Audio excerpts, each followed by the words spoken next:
Hi guys, so this month's beauty budget check-in is running a little late, just given how I've taken a little time off that kind of trickled into the new year. And then I'd also prioritized a couple other videos ahead of this one. I also didn't do a check-in for my budget in December, and this is the first month that I've quote unquote missed. I filmed it, but I ran out of time in which to edit and get it out there because I had prioritized getting my end of year videos out there and then also some get ready with me, chatty style, etc. I ended up I was only really putting content out in those first 2 weeks of the month. And then I filled that time up and I realized that although I had filmed what I had bought in the month of November, I didn't have time to edit it. So this video is going to be a little bit longer because it's going to be a check-in from both the months of December and November. And so I'm going to go ahead and kind of switch back and forth between filming this now in January about the month of December and then back to the footage that I had filmed earlier, so that there'll be a little bit of bouncing around in terms of what I'm wearing and lighting and all of that jazz. So hopefully that isn't too disruptive. So what I'm going to do is kind of focus in on November 1st. We'll go through all that content and then we'll come back and look at what I purchased in the month of December. Let's go ahead and get into what I purchased in the month of November. All right, so on November 1st, it was the first day of the Sephora VIB sale. And so I picked up a few things in store that I wanted to see in person. One was this little Kaja cheek stamp blush. I picked up the shade Bossy. This I paid $20.64 for. I did apply this in a Sephora Get Ready With Me video where I actually tried on just about all the products that I picked up during the Sephora sale for you guys. If you want to see these in action, check that video out down below. But it has this little sort of cushion down below with the blush, and then it has this sort of boingy heart-shaped applicator to kind of pick some of the product up and put it on your cheeks. I found it very easy to work with. I do like this color. And then the second product I picked up on 11/1 is the Jouer Essential Lip Enhancer Balm. I paid $15.48 for this, and I got the shade Amaryllis, which is just a really nice, very simple nude. Has a nice hint to it, a beautiful balmy texture, just a very easy to wear nude that I can see myself reaching for quite a lot this winter. Then I was also interested in the Monochrome Moment line from Patrick Ta. I did want to try one of his lip creams though, so the third thing I picked up was a Patrick Ta lip cream for $20.64. I got the shade She's Secure, which is just at least on me, it's a beigey pink that does read quite warm on me, not so much on the back of my hand, but it definitely reads warm when I put it on my lips. That is a function of me just having very cool undertones. It's a very high pigment lip cream. It doesn't sit down to matte, but it has so much intensity in terms of pigmentation that it really does stay on your lips incredibly well. I didn't find it wearing off or feathering. Now, that being said, the couple times that I've worn this, after about 4, maybe 5 hours, I do get a bit of a white ring around the middle of my lips, and I thought that this was because I had just hadn't exfoliated my lips. So I wore it again for a second time, and I ended up with this same sort of weird, I don't know, like crusty whitish sort of rim around the middle of my mouth. And all I can think is that it's drying out in the middle of my mouth for some reason. The rest of my lips, I didn't have any problem with it moving or shifting or bleeding or anything like that. So I feel like I need to try this some more, and it might just be a more finicky formula where your lips need to be both hydrated as well as exfoliated, and maybe putting this on dry lips kind of causes it to get dry in the middle. Or it could just be that as it dries out, it's not very flattering and you end up with this little bit of like crustiness. That sounds so gross, but a little bit of a line around the middle of your mouth. So I really like how it feels on my lips. I love the pigmentation. I like the fact that it lasts as long as it does. I gotta figure out why it's doing that thing in the middle of my lips. On 11/3, I ran into Target. I was out of my Kristen Ess Dry Shampoo, so I picked that up for $14.98. I am almost out of this bottle again. I keep using this even more than my Living Proof Perfect Hair Day shampoo, and it's more affordable than that. Listen, this isn't $5, you know, Batiste dry shampoo, but I never really loved those, and I do really enjoy this one. And then on 11/3, Lisa Eldridge did her pre pre-order for her new velvet lipsticks in the 6 new shades that she launched, and so I did pick up 2. These were $33.64 each after the conversion from pounds to dollars. These were pre-order, and so they didn't come until later in the month, but I do have to say I really do enjoy both of the shades that I picked up. I think her packaging is beautiful. I really like the lighter color, which is Velvet Fawn, and then that there is Velvet Muse, which is more of a, I would say, rosy, mid-toned nude on me. I do think it is interesting how these shades are looking so different from person to person based off of the depth of your skin as well as the undertone of your skin. I really enjoy Lisa Eldridge. So she's somebody who not only I feel like puts out quality products, but she's somebody I enjoy supporting because I feel like I've learned so much from her, and she's just such a lovely, wonderful place on the interwebs. And then 11.3, my Curlology bottle shipped for the month of November. That was $33.90.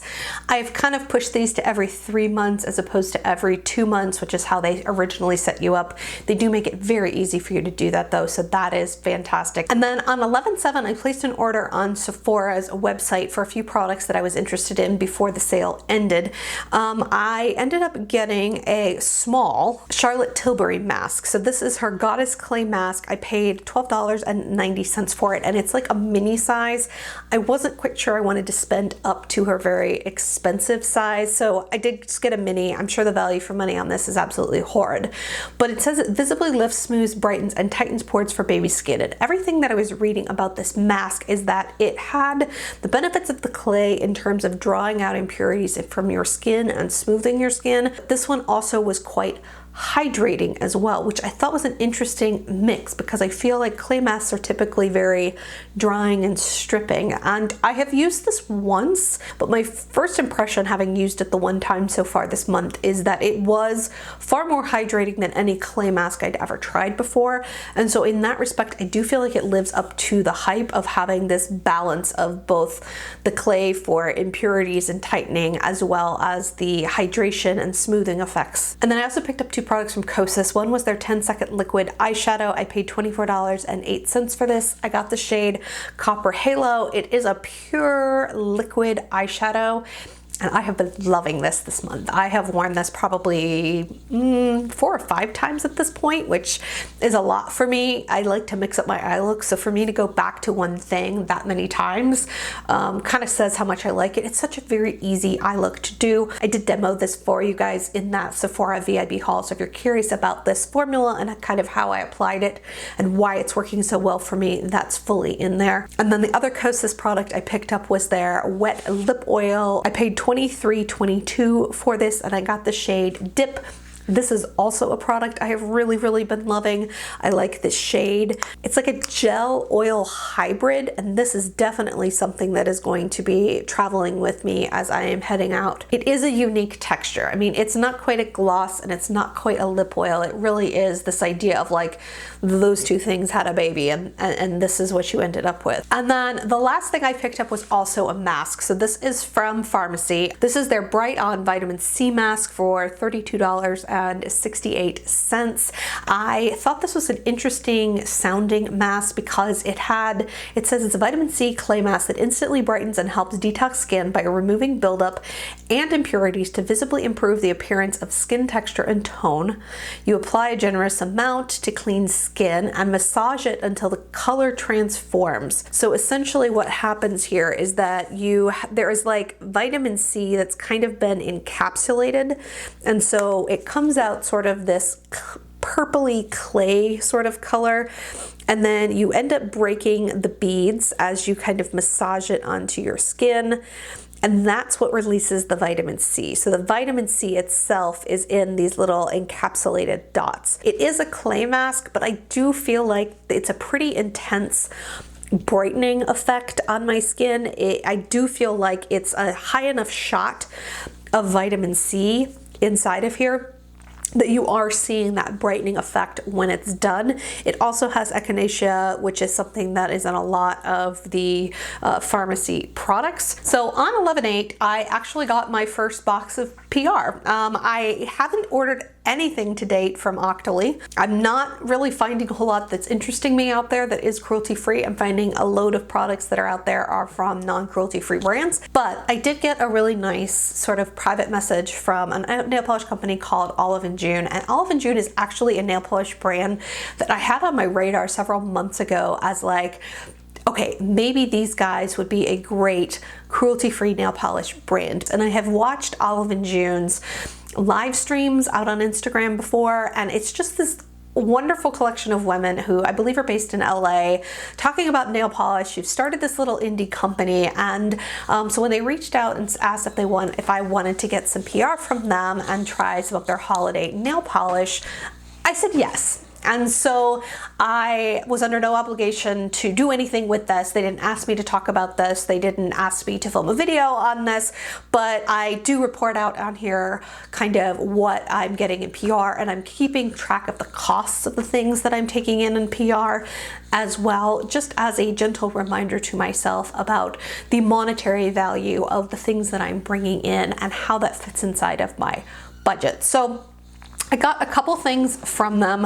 One, they actually sent me their entire holiday collection of nail polish. I wasn't expecting all of these nail polishes. Now, I will say there are a few that are missing out of here, and that is because I have chosen to pull them aside for a giveaway for you guys. So this was far more than I anticipated getting from them, which I really appreciated, but I wanted to, like I said, set some aside for you guys for a giveaway as well. They did a lot of vampy shades for holidays, like deep dark browns, and then I think one of my favorite shades is one that's like a really dark navy teal color, which is LL. And then I also love and kept this rose gold shade, which was OJSM. These are initials of women who they either admire or who have been impactful in their life, which I kind of think is a fun way to do nail polish. And then the other thing that they sent me was this little kit, and they call this the studio box. So essentially what you get is this box right here that has everything you need to do your nails at home. And so inside of there, you're getting a nail polish remover. You are getting a little bag, and it has a top coat in there. You're getting a little nail buffer, a nail file. You're also getting a actually really nice quality set of little nail trimmers. You get a little brush, which I have really been loving. I have a whole bunch of wooden sticks that I've typically used for cleanup when I've been painting my nails, but this is a really cute sort of acrylic based brush that has sort of a rounded tip to it, and it's been really nice for kind of cleaning up. I've never cleaned up with a brush before, and I have to say I kind of like it. And then the last two products that are in there is a little gripper, which, so this is kind of cute. The large white cap pops off like so, and then it's got this little gripper that goes on the top.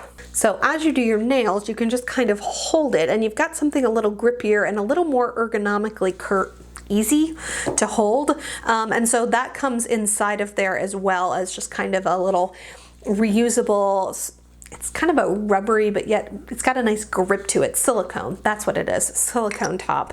And then the thing that I think has impressed me the most out of this little kit is actually their cuticle serum. It has cactus flower in it, and it actually has this little, we've seen these with concealers, right? It's a very similar style product that we've seen for makeup concealers, but it has the sponge at the top, and so you kind of twist up to get a little bit of the product, and then you just run it along your nails. And I have to say, I have been keeping this by my desk, and this has been so much easier to apply than any other cuticle treatment I've ever tried.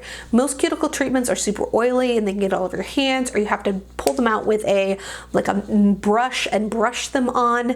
This is a really genius delivery mechanism for a cuticle oil that I actually think works really well. The box itself, they call sort of a phone booth, and it says it's a shelfie for your selfie. Mine actually snapped off. So in theory, there's this little glued on piece up here, and I could re-hot glue this, that's all that's up there. At the top there where you can stick your phone in and kind of aim the camera down so you can kind of easily take selfies of your nails or videos of you putting your nail polish on. I think it's a cute idea. I don't know how often I would personally use that, but if you are somebody who likes taking Instagram photos of your nail polish of the day, etc., that could be kind of fun. For me, I have really enjoyed having this box because it lets me keep all the stuff that I am needing to do my nail polish, and then it definitely has room for me to even store my most favorite polishes that I'm using right now. So the value of everything they sent me was $100. It's $50 for that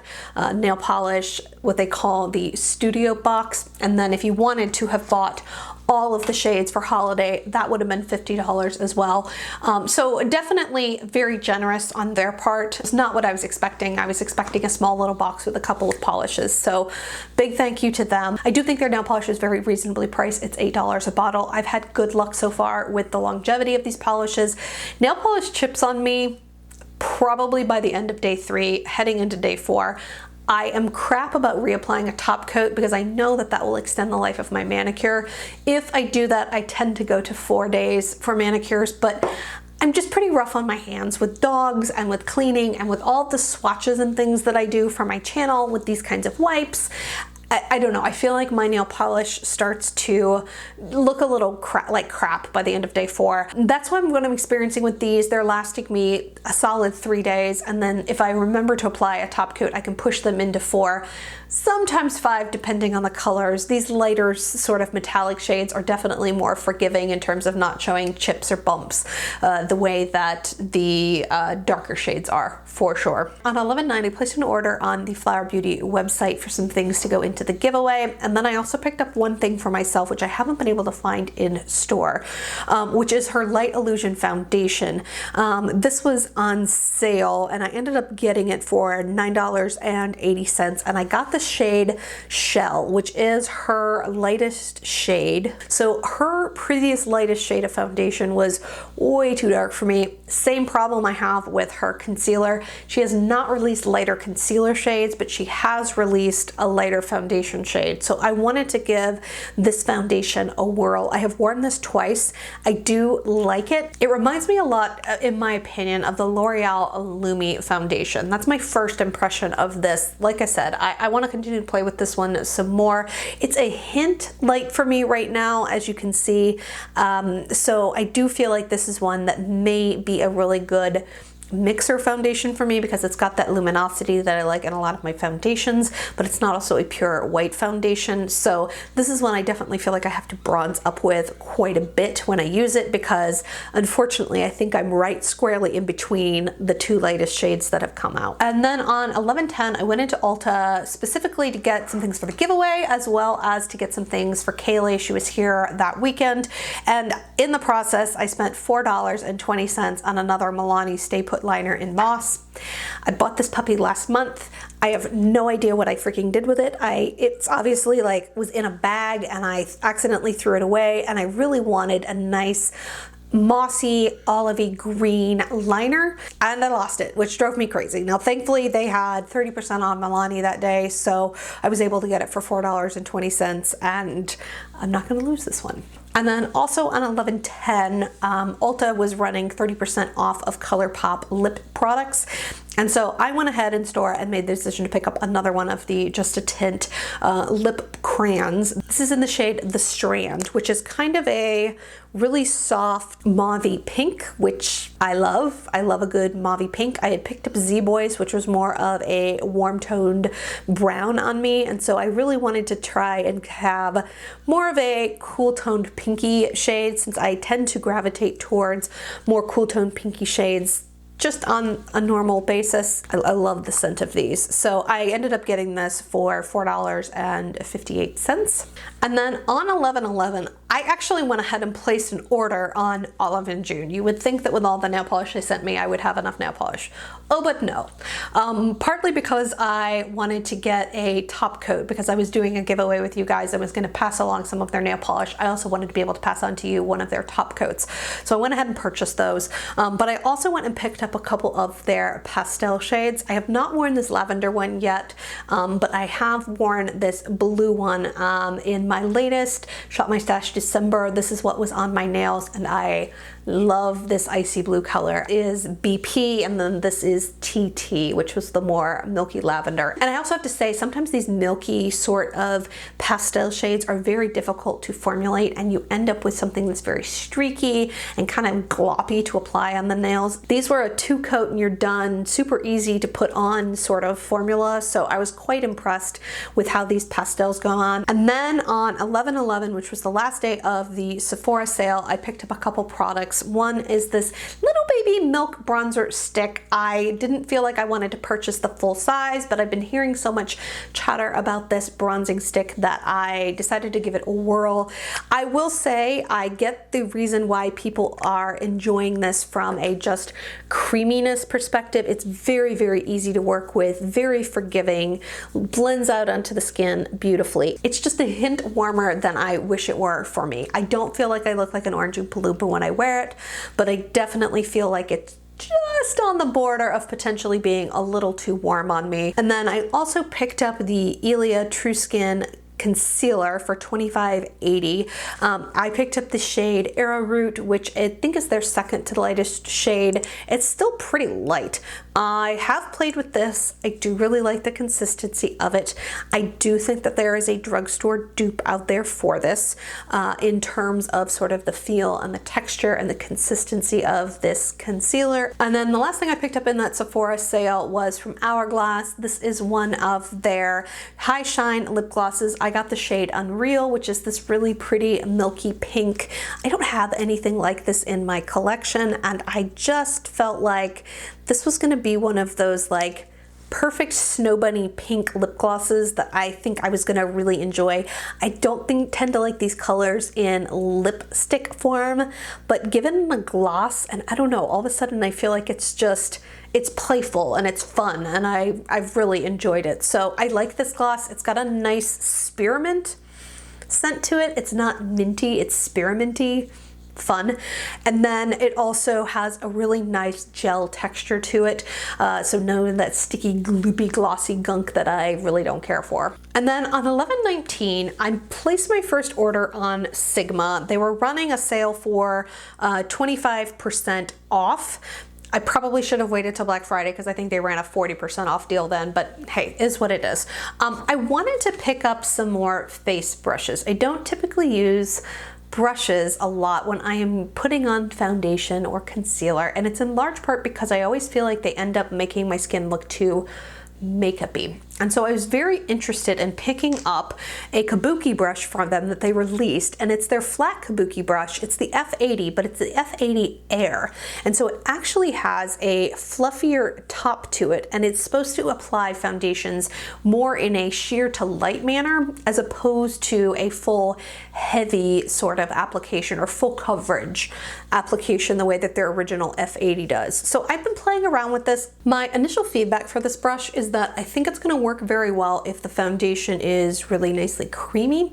I tried using this today with a stick foundation. I thought it blended it out really easily. I've tried this with a creamier sort of BB cream. It worked really well, but I have a gut suspicion that this one is probably going to, because it's sort of fluffy at the top here, I have a sinking suspicion that this one may end up sort of being streaky for more lighter coverage things, but potentially not, because there's also a decent density once you get past this sort of dual fire label here at the top. So I do need to play around with this one some more. It seems really nice and sturdy. This is the first Sigma brushes I've ever owned. It has a nice weight to the handle. It feels like it's a nice sturdy construction. In playing with these so far, they haven't shed on me. Of course, I also haven't washed them yet either. So So, but I've heard nice things about them. So yeah, that is the F80 Air. The second brush I got from them was the F15 Duo Fiber Powder Brush. I paid $16.80 for this. This is an interesting shape and not like anything I'd ever seen before. So it's got a very pinched ferrule here at the top, and then it's kind of long bristles, which are quite floppy feeling. And I felt like this one, because it was dual fiber and synthetic, I thought it was going to work well for both liquid and creams. I think I have just used creams with this. I don't think I've used a powder with this yet. I need to get up on that. I did use this today to blend out a liquid bronzer. So I have the Temp 2 liquid bronzer in my drawer, and I squirted some on the back of my hand and kind of picked some up on the bristles. It didn't pick up a ton, which I liked because it's fluffier. And then I just kind of buffed it around on my cheeks and around my foreheads, and I think it blended it really well. I do want to try this though with a powder blush that is more pigmented, that I want to be less pigmented, so I can have just sort of a lighter application on my cheeks. But so far I think this is an interesting shape, and that's kind of what I was going for. I didn't want to just pick up brushes from Sigma that reminded me of other things that I had in my collection. I really wanted to pick up some brushes that I thought were different. And then the final brush I picked up from them was the F79 Concealer Kabuki brush. I paid $17.25 for this. This one I thought was interesting because it was a little bit of a larger size. It has a nice domed shape. This one's very, very soft. It's not duo fiber. The bristles are packed really closely together, and they label this one as a concealer brush for blending out and sort of tapping out concealer underneath your eyes. So this is the brush I used today to blend out concealer underneath my eyes, and I do think it does a pretty good job. It's a little too big to get really close in to the inner corner in a very detailed way that some other brushes are, but I do think it's a nice shape for blending out concealer and spreading it evenly out underneath your eyes. The shape though, because it was a little bigger actually than I thought it was going to be, I actually used a cream contour with this the other day. Oh no, I used this with it. So I actually used the Milk Makeup bronzer and kind of ran some here and then kind of just buffed it around. And because it was more dense, I feel like it actually moved the product around very easily, and it was kind of easy to hit just the places that I want. So I could see myself using this for cream contour. I think for bronzers, I like to spread it out even more, and so I was having to move it around quite a bit when I used it with this Milk one, but I could see myself liking it more for contour type products underneath. So once again, seems like nice construction. These are all patented brushes for what it's worth, and I'm impressed, I guess is what I would say. I don't necessarily think that I need to like replace everything in my collection with these. I definitely love my Wayne Goss brushes a ton, but I felt like these were shapes he didn't have and styles that were missing in my brush collection. On 11/20, I made an order on Paula's Choice for two things. The first was an Omega Plus Complex Moisturizer with chia and flaxseed. And so this is a new moisturizer for me. I paid $30.10 for this. They had a 20% off going on. I had run out of my clinical Ceramide evening moisturizer from them. But why I switched was I realized since filming my skincare video that although I love the ceramides in that moisturizer, it actually had retinol in it, and I missed that upon first application, and I feel like my skin has been drier than normal. I realized that there was a retinol form in that moisturizer, and I feel like I was just over retinoling. Too much retinol, and it was drying out my skin. And so for me, I want to pull out the over-the-counter retinols from my moisturizing routine and then just use the tretinoin that's in my Curlology subscription. So I reached out to the Paula's Choice team and asked them, okay guys, I need a nighttime moisturizer that's going to be nice and moisturizing, that's not going to have any retinols in it because I'm already using a prescription retinol, but I still want those ceramides because I really like what ceramides do for skin. And so they recommended this product to me, and I think it's newer. I've started using it in the evening. It's definitely a different texture. The other moisturizer, the clinical one, had a little bit more of a slip to it, and this one is definitely thicker and creamier feeling.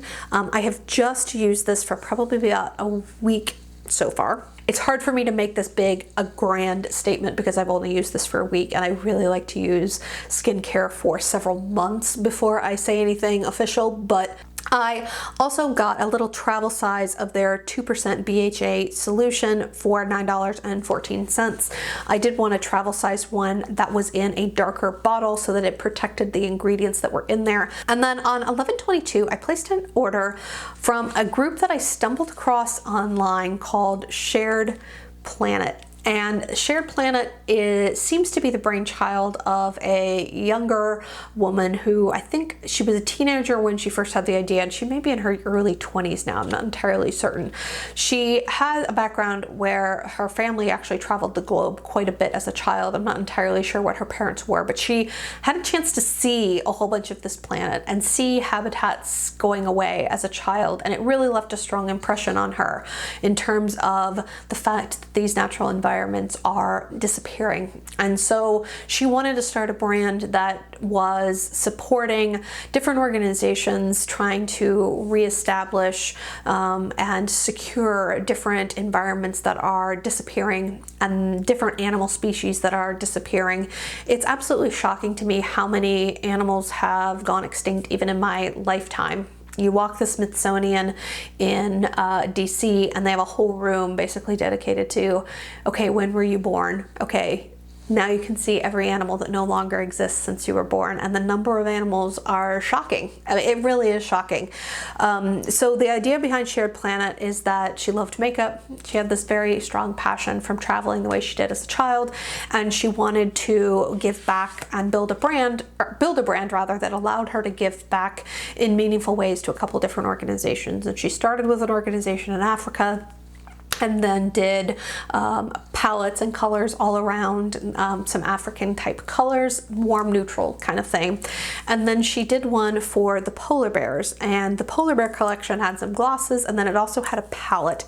And the palette just kind of, it jumped out at me. Her story impressed me, and then the palette I thought was really, really pretty. It's cool toned, it's got some really fun icy blues, it's got some really interesting sort of murky mauves and grays, and it's also grounded in some nice neutrals down here at the bottom.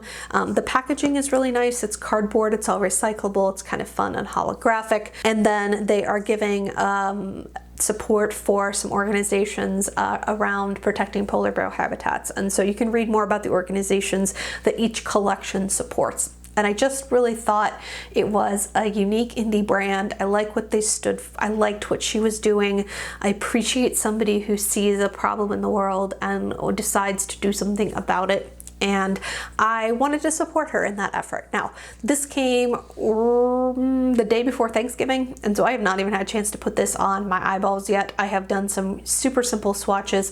I will say some of the shades are like a thinner sort of like shimmer shade. Like they have a lot, it's almost more of a topper, I guess is the best way I would say, but some of the shades are super pigmented. The mattes feel really nice, but like I said, I have yet to put this on the eyeballs, so this will be something that I probably turn my sights to here. Maybe mid-January is what I'm thinking in terms of playing around with this, just given the work travel that I'm going to have. The last thing I bought was slightly boring on Amazon. It was the Physicians Formula Matcha Cleanser. I have used up another one of these containers, so I spent $6.70 to pick up another one of those. I just tapped that one out last night, so I'll have to peel the stickers off and open that one this evening, but I love this stuff. I will continue to purchase it. I do think that Target has upped the price of theirs. I want to say theirs used to be like $7.90 or something like that, and I went in most recently and it was like up to $10. So they've jacked the price up on it slightly. The one on Amazon is still $6.70, so I will probably continue to purchase from Amazon. All right, so let's do the roundup like we normally do. So I have a new line in here for PR. You see that captured there. That was $100 this month. In terms of makeup basics, so these were the brushes I bought, and then I also am putting like nail polish into makeup basics because I don't know, it just seemed to make sense there. I spent $73.75, so it's a little more than I've typically had in that category. For drugstore makeup, it was $45.18. In terms of high-end makeup, it was $281.84.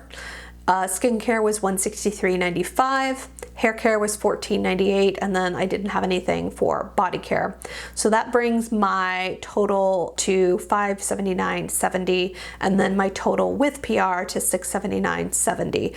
I will say those numbers probably seem high based on everything I just talked about with you guys, but like I said, I've been sneaking in the gifting items into those totals as well for the giveaway.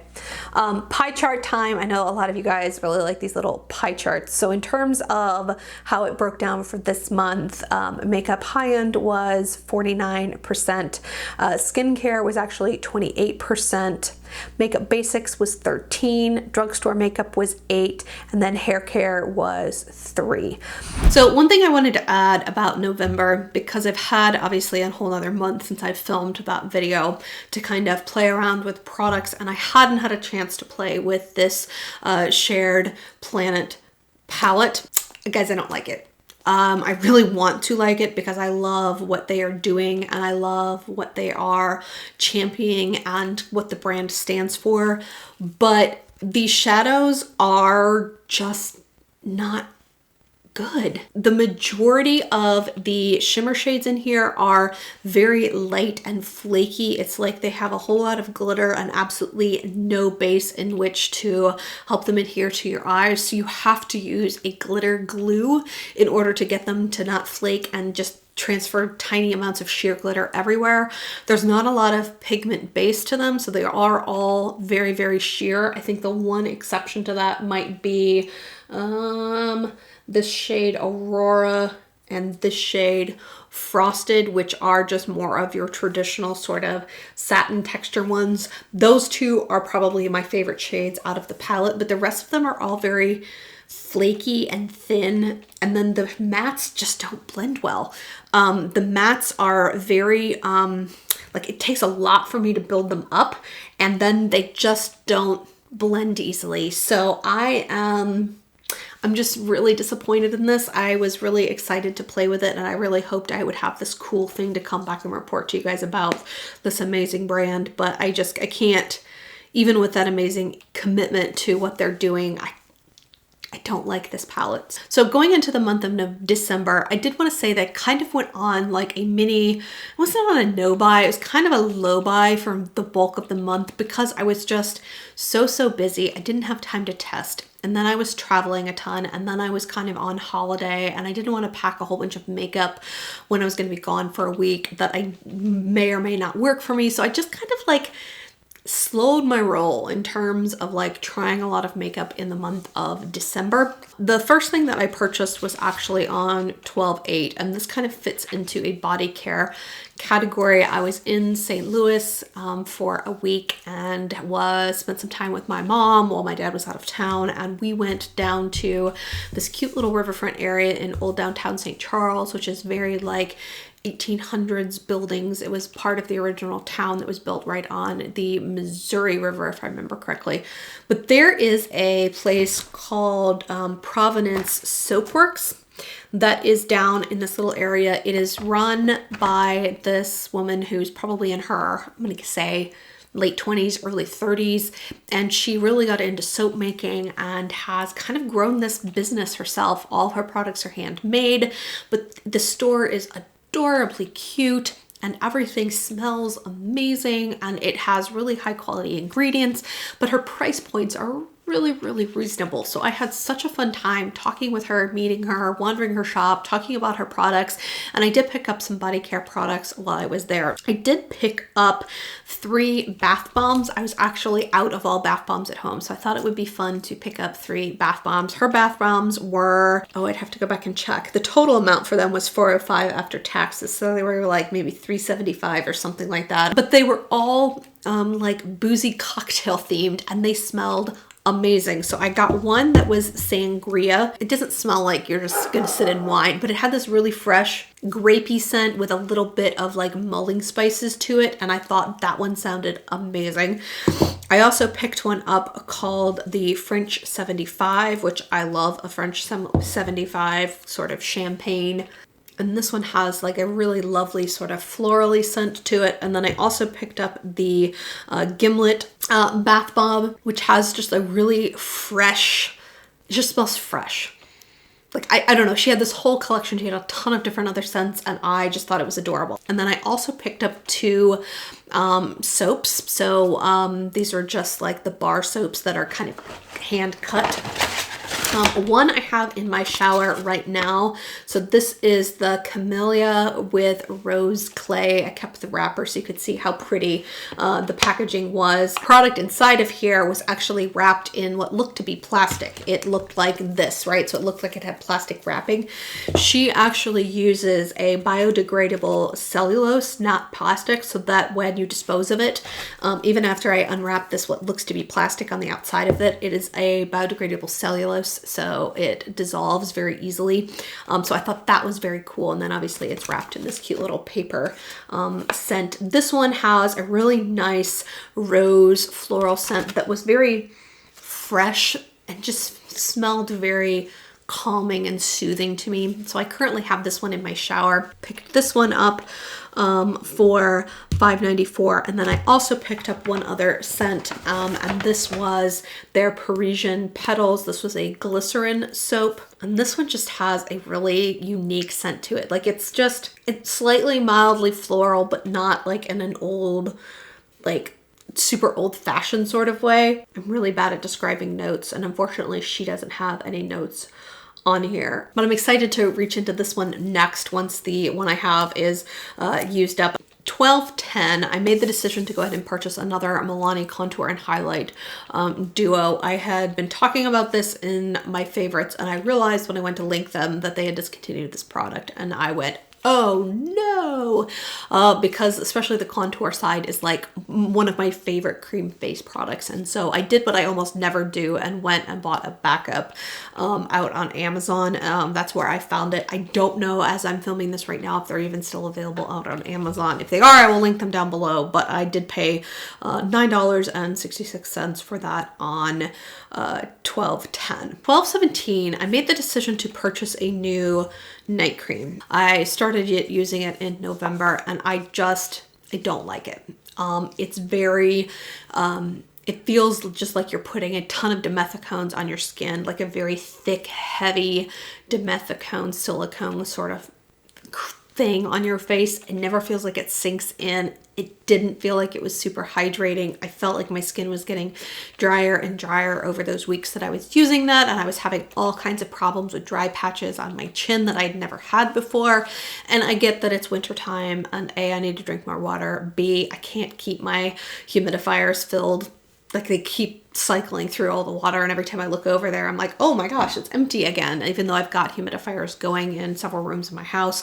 So that's definitely a factor here, but I also felt like I wasn't seeing any long-term hydration. Like I felt like I was waking up in the morning and my skin was just parched. And so I really liked the idea of ceramides, and I knew I wanted ceramides in my night moisturizer. So I started doing some research on some other options out there, and I actually found one from a Korean brand that I love that is cruelty-free called Kosas, and this is their Comfort Ceramide Cream. I really am excited about the ingredients in here. This has 2.82 fluid ounces, so there's also a crap ton of product in here.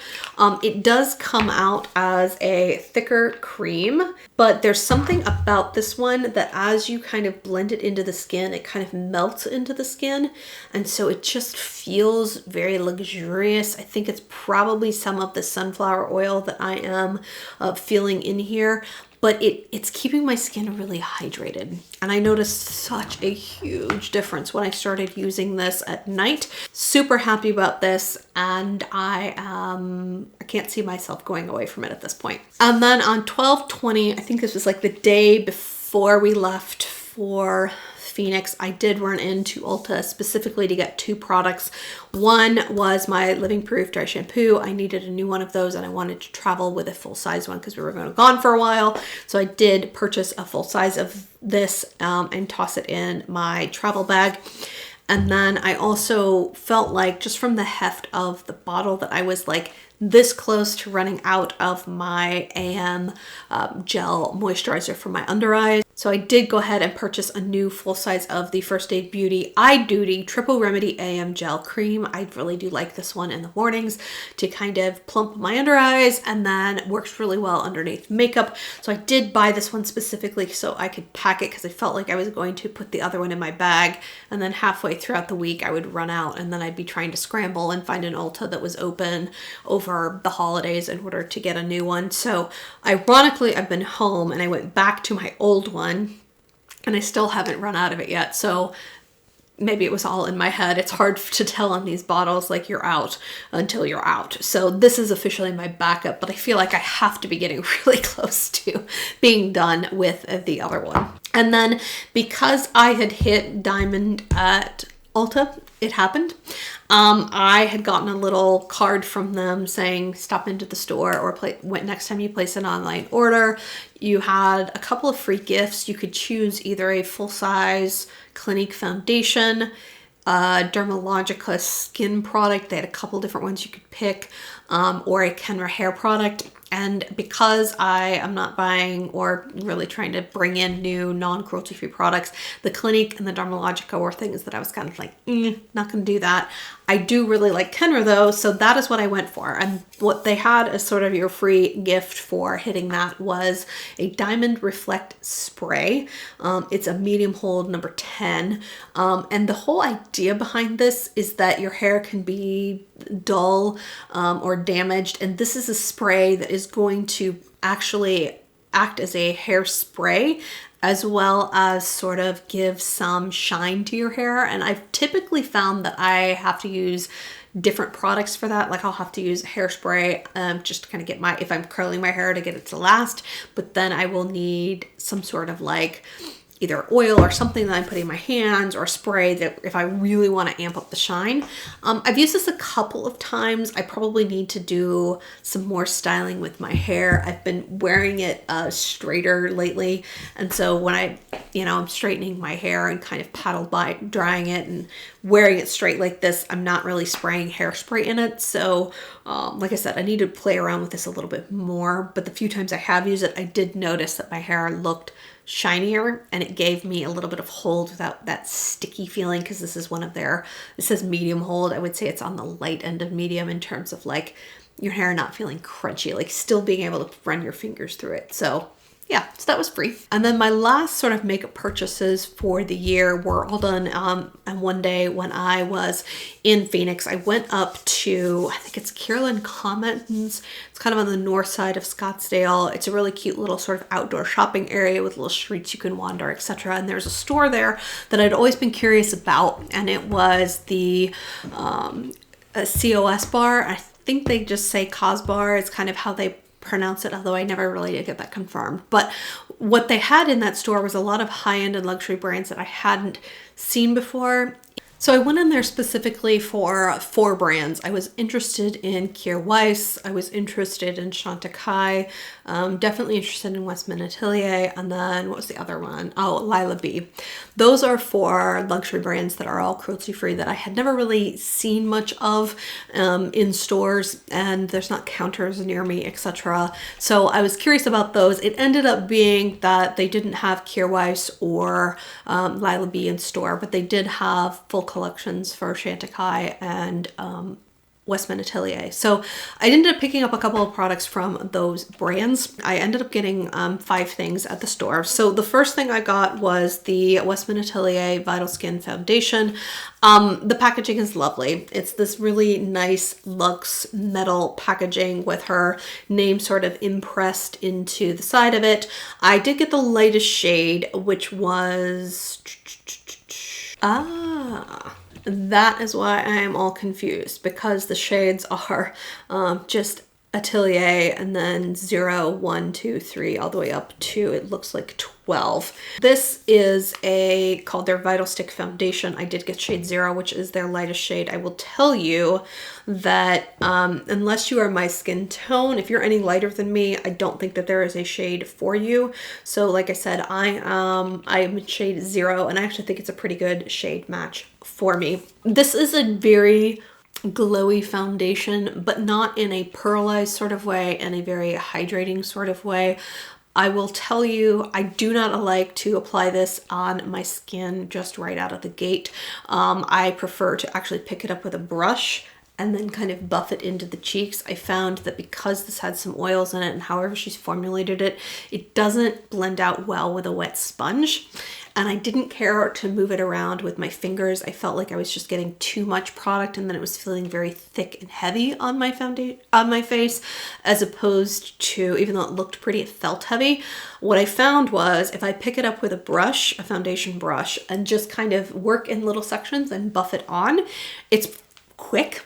And then I'm not over applying it and it's blending out easier. So it's definitely not a foundation that's kind of in my typical application wheelhouse, which has been put it on, blend it out with a beauty blender. That didn't work for me. In fact, the first day I used it, I was like, oh gosh, this just isn't blending. It's sitting weird and it's like not going where it needs to go and it's not looking even and it's feeling heavy. And then I thankfully had a foundation brush with me and I dipped some in and blended it on. I was like, it was like a completely different experience. That being said, I don't feel like you're going to need a ton of product with this either. Like a little goes a long way, at least to kind of get that light medium coverage the way that I prefer. In terms of the ingredients, I do think this is going to be a little different than anything else in my collection, but I'm already kind of eyeing / testing a few stick foundations into my collection to kind of compare and contrast these. So the other Westman Atelier product I picked up was her cream highlight. It's in that same sort of metal packaging with the magnetic closure,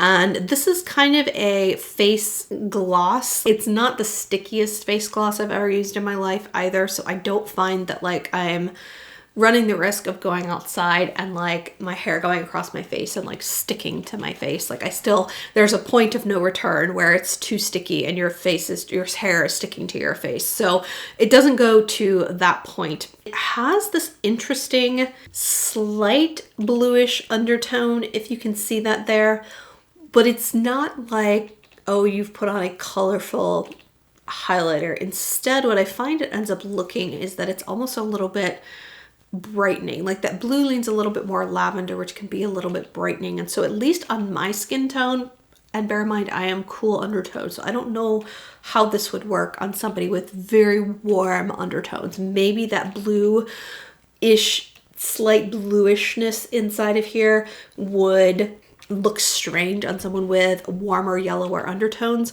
For me personally, I just think this looks like the most beautiful gloss that catches the light in a super reflective way. I am kind of looking for its closest drugstore dupe. And then the last three products that I picked up were all from Chantecaille. One is their Cheek Gelée. This is their hydrating gel cream blush that can be used on cheeks and eyes. I have not tried this on my eyes. I should. The shade I picked up was Lively. It's a bright coral that leans less pink and more sort of orange. What attracted me to this was that as you blend it out, it just leaves this very sheer stain, stained look, like almost a watercolor look, the way that I get from some of my other cream cheek products that I love. But what's interesting about this one is that it had a very slight pearlization to it, and that wasn't something that I had seen from any of the other sort of cream gelée, serum-y kinds of cheek products that I tried. They all tend to be a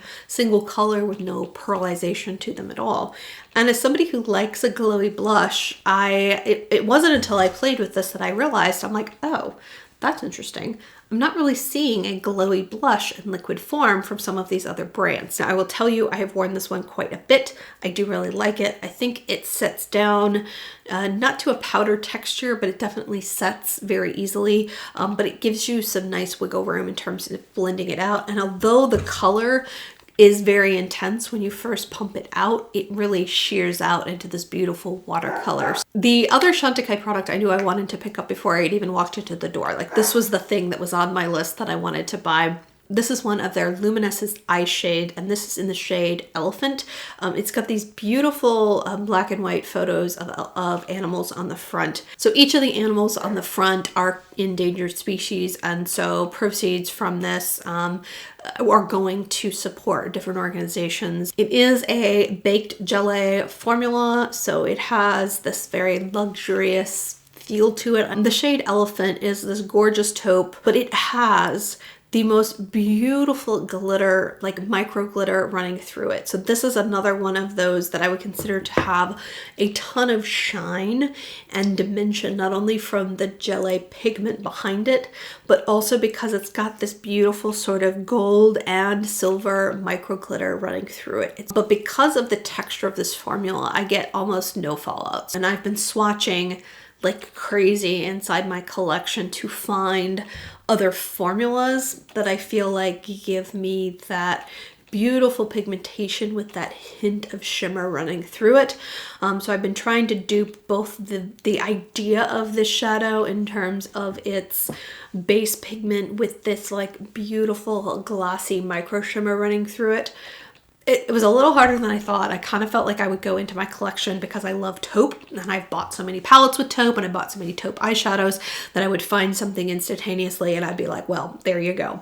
That hasn't happened. I think I've gotten close, and like I said, I'm doing a little bit of testing, and I will come back and report out what I think the closest dupes are. And then the last product that I picked up in the month of December was also from Chantecaille. This was their Mermaid eye color, and I've been interested in this style of formula, and I really liked this color in particular. This is Hematite. It's this like taupe that has a purpley undertone to it, and I really thought that this texture was beautiful. It feels incredibly smooth, so I kind of felt like this was a great sort of multi-dimensional single shadow look. There is the Elephant shade, and then there is Hematite, which is definitely got a lot more of a purple. All in all though, I like all 5 products, which is great. So that is all I purchased in December. I feel like I've been talking a lot because I actually is now far enough into January that I've been able to kind of give you some mini reviews on all of these things. So let's talk about how that all rolled up. In terms of PR that I accepted in December, I didn't take anything in. In terms of makeup basics, also didn't have any costs there. In terms of drugstore makeup, I just had that one purchase from Amazon for the Milani sort of contour duo for $9.66. In terms of high-end makeup, this is where you definitely see things kicking into gear. I spent $268.50. For skincare, I spent $54.26. Hair care was $20.64.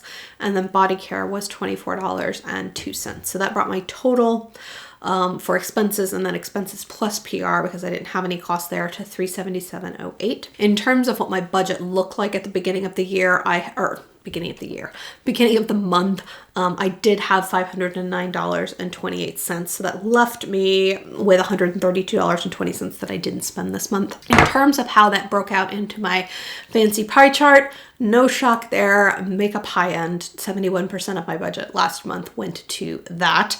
14% to skincare, 6% to body care, 5% to hair care, 3% to drugstore. I did make the decision to kind of end the year in terms of my budget and kind of stop the rollover process. I know I didn't spend my whole budget, and technically I could have by my budget rules rolled that money into this year, but I just decided to give myself a clean break. So in terms of what my January looks like, I'm going to do a will I buy it's video, and we'll talk about my needs, my nopes, and my wants in that video. But just to kind of set you up for what we're looking at in January, I have decided to keep my budget at $300. If my channel starts growing and making a lot more money, I will shrink that budget number down. I mean, ultimately, I would love to see that I'm not having to funnel some of my own personal budget into this. Maybe the channel just pays for itself. That would be kind of cool someday. But for kind of where I'm sitting and watching where I am, I'm gonna kind of keep my $300 that I'm contributing from my personal budget into this. And then in terms of my AdSense and Magic Links money that's coming in for the month of January, this is money that would have been paid to me in December for the prior months. It was a larger amount. I hit an AdSense payout, so those two things combined ended up being $164.23. I didn't roll any money over from the month of December, so that is bringing my total for the month of January to spend to $464.23, which is a pretty generous sized budget. So that is where we're sitting right now. Like I said, I will talk through what I intend to purchase this month, as well as some of the needs, some replacement products that I know I'm going to need to set aside money for in my upcoming video. This one has probably been 1,000 years long. If you are still here, you are amazing. I super appreciate you. I hope you guys are having an amazing week.